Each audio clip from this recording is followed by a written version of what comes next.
عالمي عالمي عالمي إلهي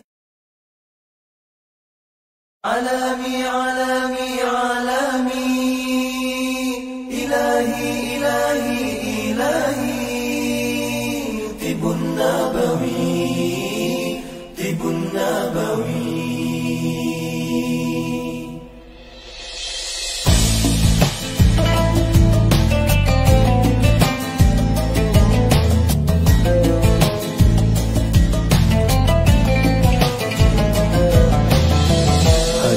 Sebuah rasa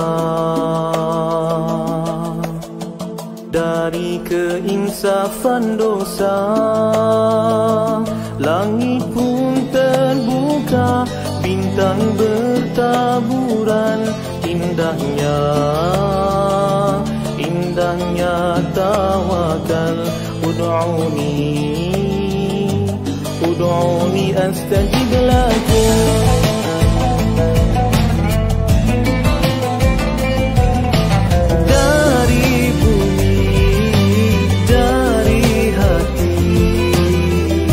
Penawar al-wahidah halalan tayyiban. Ya Syafi, Ya Syafi, Ya Syafi, Anta Syafi. Ya Syafi, Ya Syafi, Ya Syafi, Anta Syafi. Ya Ilahi, Ya Ilahi.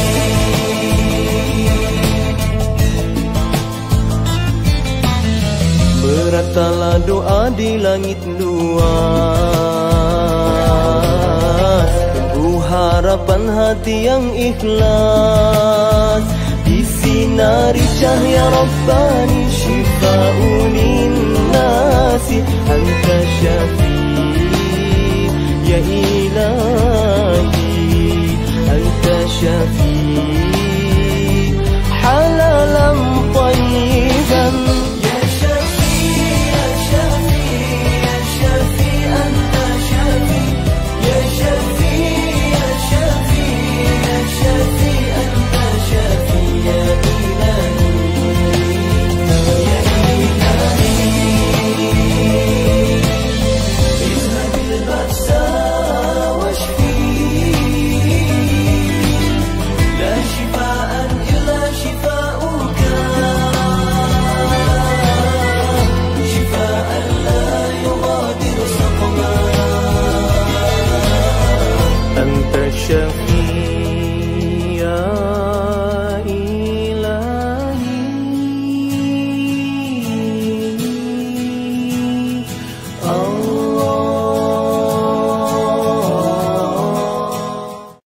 Assalamualaikum warahmatullahi wabarakatuh. Alhamdulillahirabbil alamin, wassalatu wassalamu ala asyrafil anbiya'i wal mursalin sayyidina Muhammad wa ala alihi wa sahbihi ajma'in.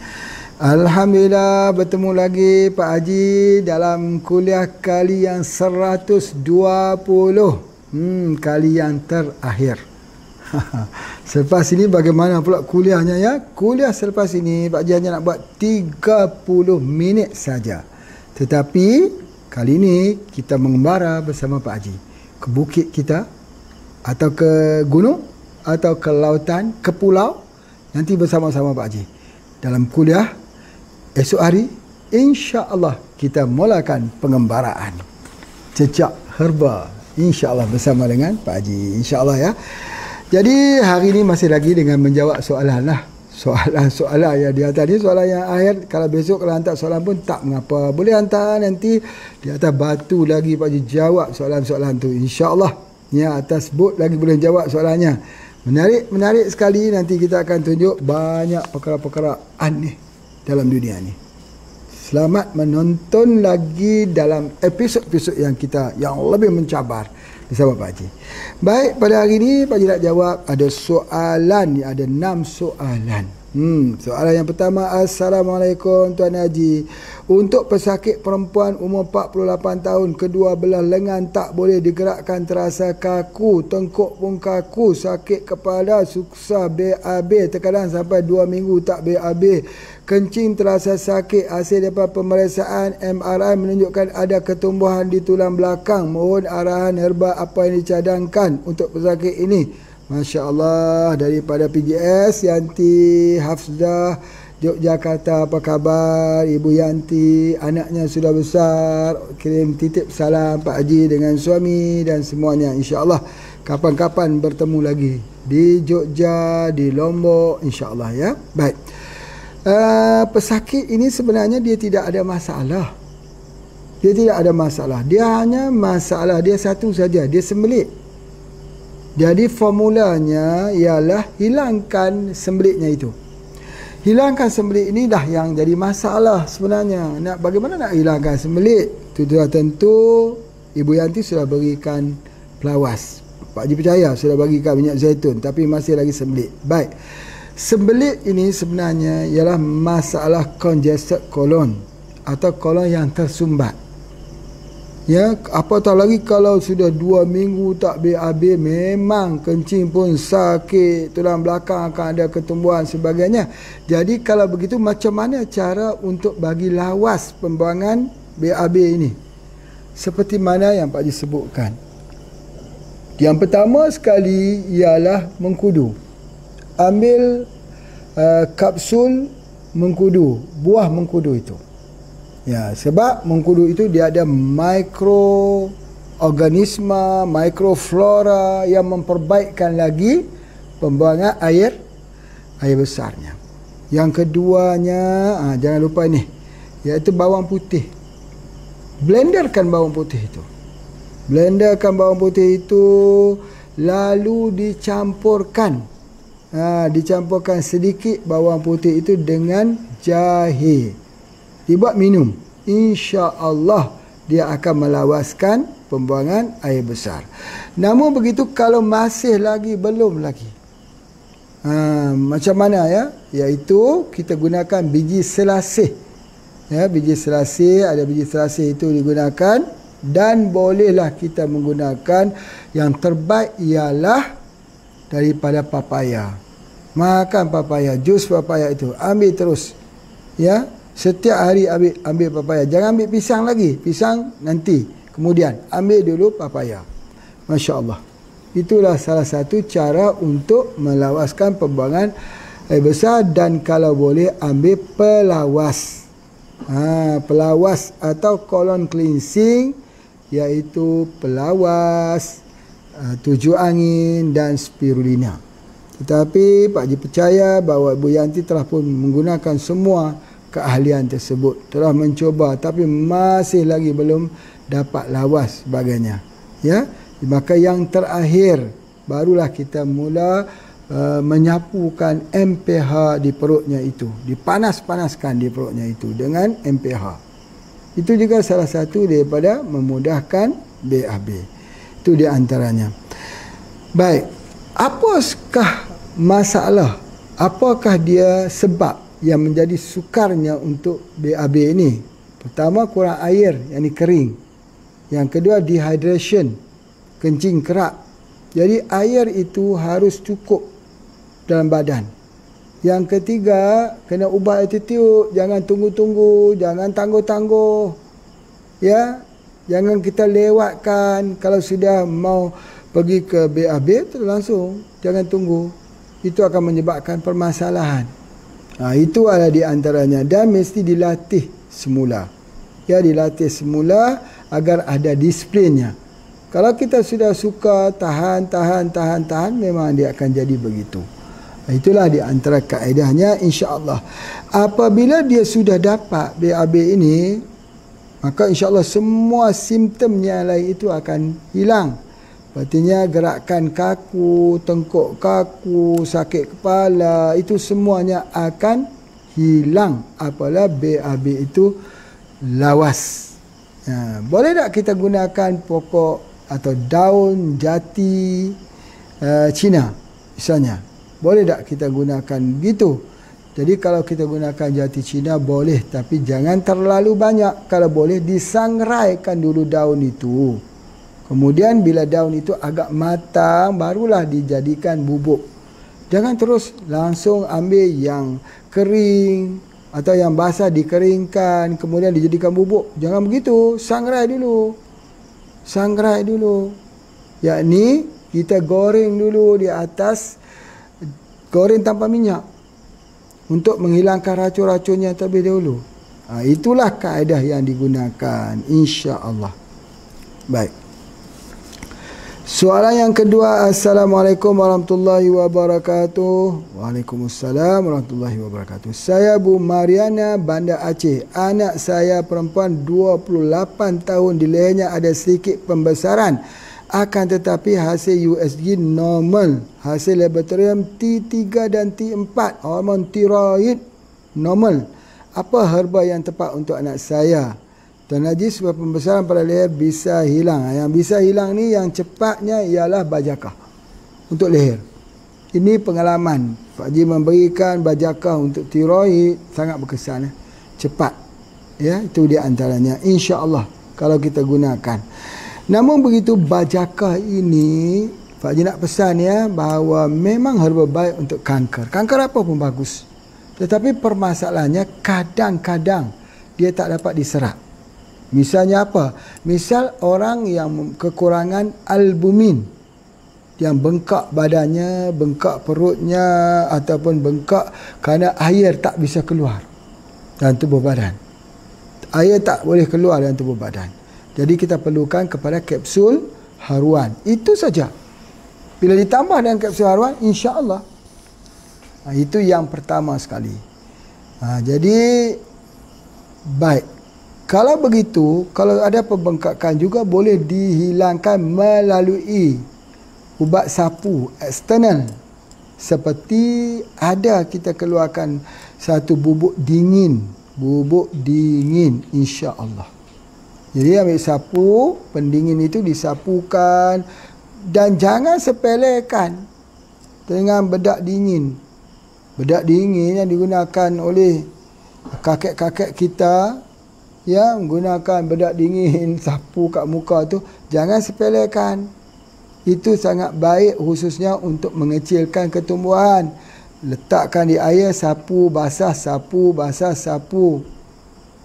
Ya. Jadi dahulunya orang tak sapu dengan tangan. Dia sapu menggunakan akar daripada rumput. Rumput sambau atau eleusin. Itu di antaranya. Bagaimana teknik seni, bagaimana nak menyapu pun menggunakan akar rumput. Masya Allah, Masya Allah. Baik, kemudian seterusnya, kalau ada pembengkakan ini boleh guna ubi garut. Diasahkan begini, diasahkan begini, kura-kura begini. Di atas tempat yang kasar itu punya pasu ke atau pot, ya, pot daripada keramik. Kita ambil gitu. Ambil airnya disapukan. Bisa kita gunakan. Tanah liat bisa kita gunakan juga. Tanah liat yang bisa dicampurkan, digunakan. Disapu di atas. Begitu juga dengan anti-rash. Boleh digunakan campur air dan boleh diletakkan tempat bengkak. InsyaAllah. Sangat baik. Jadi dalam pengobatan kita masih ada lagi penggunaan di luar dan kita tidak guna krim. Itu perbezaan. Kalau pergi ke rumah sakit dia gunakan krim, kita tak gunakan krim. Ya, kita gunakan daripada jenis larut air. Itu di antaranya. Masya-Allah. Baik, terima kasih. Soalan yang ketiga, Assalamualaikum Tuan Haji, suami saya umur 62 tahun, ada penyakit kencing manis, tiroid dan buat pembedahan tiroid 21 tahun lalu. Makan ubat seumur hidup, makan ubat kencing manis dah 10 tahun. Sentiasa ada ulcer di mulutnya, hilang seminggu, datang balik. Apa herba dan apa dosnya? Dia Puan Aziz Perak. Masya Allah, ya. Jadi sudah 21 tahun pembedahan tiroidnya, makan ubat ini seumur hidup. Begitulah. Jadi dalam mulutnya penuh dengan ulcer. Apa yang kita nak rawat. Baik, ini adalah salah satu daripada apa yang Pak nak sebutkan begini. Obat-obat kimia itu kalau sudah diamal selama 10 tahun makan ubat kencing manis, ubat tiroid itu sejak 21 tahun yang dahulu, maka obat itu sudah menguasai daripada hujung rambut sampai hujung kaki. Kalau kita ambil herba pada ketika ini boleh, tetapi akan pasti muncul direction of cure yang sangat kuat, kesan yang sangat kuat. Tetapi walau macam mana pun, apa yang Pak nak sebutkan di sini bahawa kita boleh ambil terus, ambil herba terus sedikit, jangan ambil terlalu banyak. Biar herba itu mula terbiasa dalam tubuh badan kita. Misalnya apa ya? Percampuran di antara habbatus sauda dan kismis. Kalau boleh ambil ada buah kismis. Buah kismis itu dituangkan sikit dengan minyak habbatus sauda, diperam. Dimasukkan ke dalam satu wadah, biarkan situ. Setiap hari mau makan kismis, makan kismis tersebut. Yang makan kismis tersebut setiap hari. Itu ubat untuk penyakit DM. Habbatus sauda. Jadi habbatus sauda ini kalau boleh kita campurkan juga dengan madu. Boleh kita campurkan. Madu, habbatus sauda boleh campurkan dengan cuka. Itu pengobatannya. Syaratnya ialah apabila kita sudah makan, mesti ambil habbatus sauda yang dicampurkan dengan cuka. Atau cuka yang dicampurkan dengan madu. InsyaAllah. Kalau cuka yang dicampurkan dengan madu itu, biasanya orang ambil cuka apel campur dengan madu. Makanlah apa saja pun. Orang kata DM tak boleh makan nasi, ya. Selalunya DM jangan makan nasi. Banyakkan makan roti. Tapi kalau nak makan juga roti, nak makan juga nasi, maka ambil cuka campur madu. Dia akan menghilangkan. Jadi kalau boleh ambil ini, cuka dengan madu ini berterusan, maka itu adalah ubat terbaik untuk penyakit DM. Penyakit kencing manis. Ya, itu adalah di antaranya. Dan bagaimana dengan ulcer? Ulcernya itu juga kita rawat dengan mengambil daripada madu lebah. Ya, madu lebah itu adalah untuk rawatan ulcer. Terbaiknya kita ambil madu kelulut. Itu ada di antaranya. Sebab madu kelulut itu ada yang rasanya asam. Itu baik sekali untuk penyakit kencing manis yang sudah lama. Pengamalannya sudah 21 tahun yang lalu. Jadi rawatnya itu istiqamah. Minum madu kelulut itu kurang lebih dalam masa 4 bulan. Kita akan mendapati kesan yang sangat baik. Jadi asalnya istiqamah. Itu rukun penyembahan itu. Yang pertama istiqamah, yang pertama yakin, yang kedua istiqamah, ya. Kemudian yang ketiga mestilah dosis yang mencukupi. Itu adalah rukun. Kita istiqamah dalam pengambilan herba. Jangan makan hari ini nak sembuh besok, tak boleh. Ada juga orang sakit, datang hari ini sakit, nak sembuh besok. Tak boleh. Kita tidak berlaku begitu. Kita tak ada pil ajaib yang bisa sembuh besok. Pil ajaib yang ada pada kita ialah kesabaran. Kesabaran. Itu di antaranya.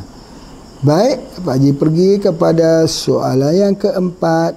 Saya Ilyas nak tanya obat yang sesuai untuk anak saya yang berusia 8 bulan, ada masalah kulit pada usia 4 bulan. Oh, di sini ya, eczema ya. Berpunca daripada saya mencukur rambutnya, melumurkan minyak argan selepas saya cukur, sebab itu timbul masalah ini. Allahu Akbar ya.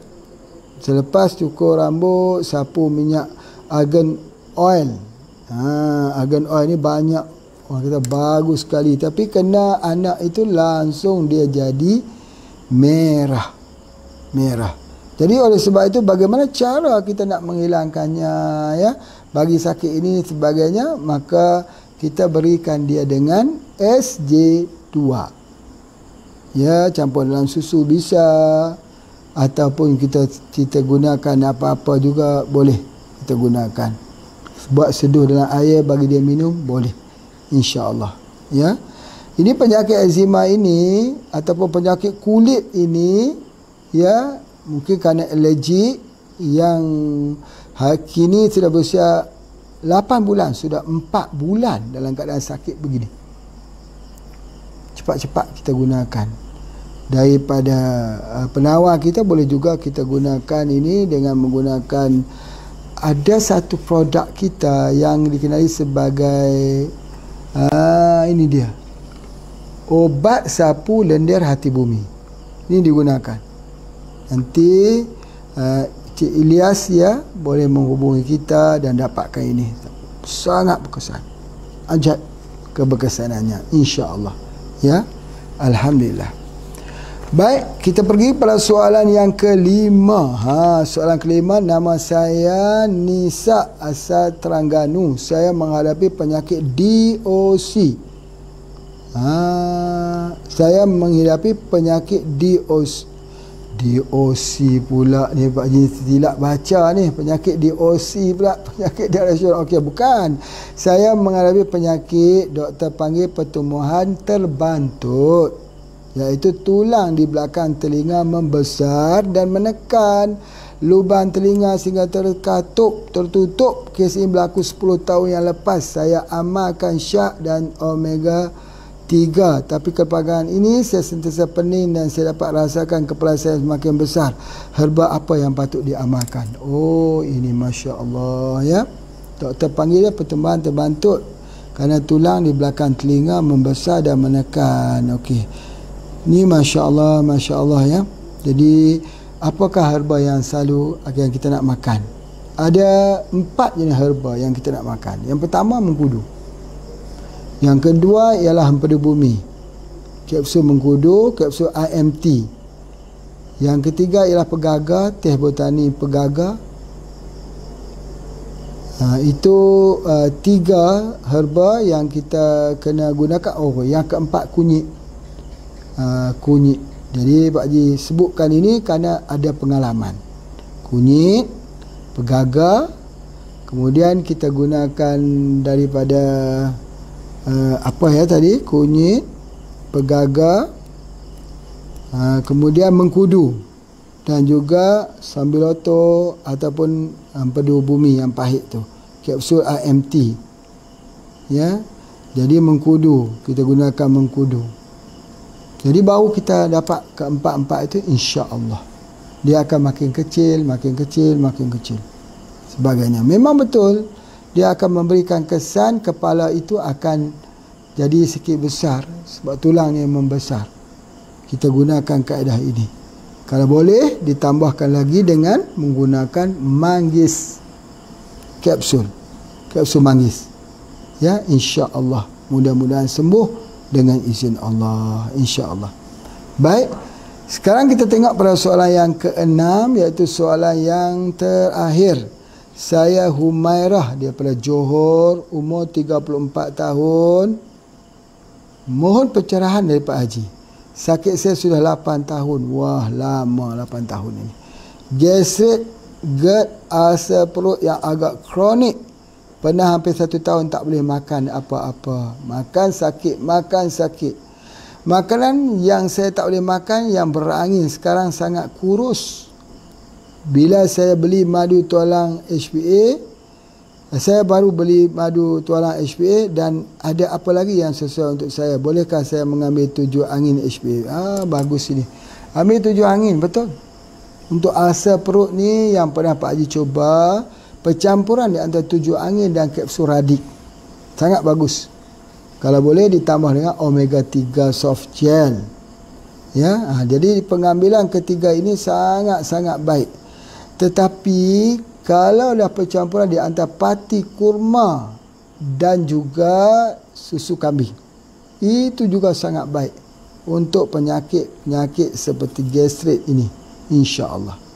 Jadi itulah pengalaman yang boleh Pak Haji ceritakan daripada pertanyaan-pertanyaan ini. Jadi alhamdulillah Pak Haji telah jawab 6 soalan, dan insya-Allah bagi mereka-mereka yang mengikuti program bersama dengan Pak Haji kali ini akan lebih menarik lagi. Kali kita berjalan sikitlah, tak duduk statik kaku saja di sini. Supaya apa? Supaya kita jadi inovasi lah sikit. Pak Haji pun dah 120 kuliah. Bukan satu kuliah 120 kuliah. Kalau bagi dengan 30 hari, dah sudah 4 bulan duduk atas kursi ni. Ni kursi ni 4 bulan, meja ni 4 bulan. Aduh, lama 4 bulan ni. Tapi sabar. Ya, orang kata kalau nak berjaya, kenalah menelan pil kesabaran. Kalau nak hilang sakit, kena telankan pil kesabaran. Kalau nak sukses, kena sabar. Ibu kepada ilmu adalah kesabaran. 120 hari. Jadi esok kita mula mengembara. Ayo bersama dengan Pak Haji kita menerokai alam herba yang sangat-sangat luas ini, daripada puncak bukit gunung sampai di dalam lautan dalam. Nanti kita cuba merakamkan gambaran-gambaran yang sangat menarik yang Pak Haji selalu sebut pesona herba. Apa maksudnya pesona herba ni? Terpesona, penasaran. Bila kita tengok tu jadi penasaran. Penasaran apa? Penasaran dengan herba ni. Ajaib sungguh. Nanti Pak Haji akan cuba menyorot daripada dekat sekali, lens yang paling dekat, melihatnya daripada semua aspek sudut dan juga dimensi, supaya kita dapat mengatakan subhanallah, maha suci Allah. Ya, jadi insya-Allah jangan lupa untuk mengikuti program ini pada besok hari. Assalamualaikum warahmatullahi wabarakatuh.